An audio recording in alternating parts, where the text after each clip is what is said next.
通常呢，你认识一个新朋友，或者是你对于一个你想要更加了解的人，你会好奇他到底今年贵庚，这个时候你就可以讲这句话，听清楚喽。你今年几多歲？你今年几多歲？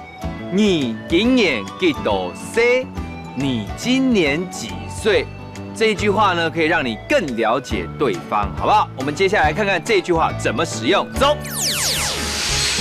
你今年幾多歲？哇，好早哦！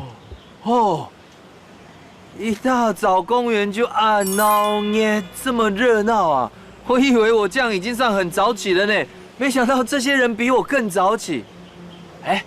那邊有一個阿伯，我們過去看看阿伯在做什麼哈。阿伯做，那按做弟弟啊，走馬給這麼早在這邊做什麼啊？哦，這叫運動，打太極拳，跳舞。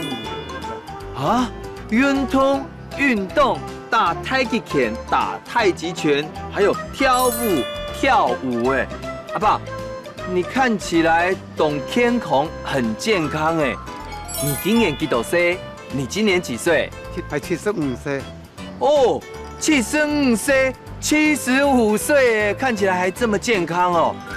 那我懂了，所以我們要跟阿伯一樣，每天來這裡運動，打太極拳，打太極拳，跳舞，就可以像阿伯這樣子健康，像年輕人一樣。讓你繼續，阿伯你繼續運動好不好？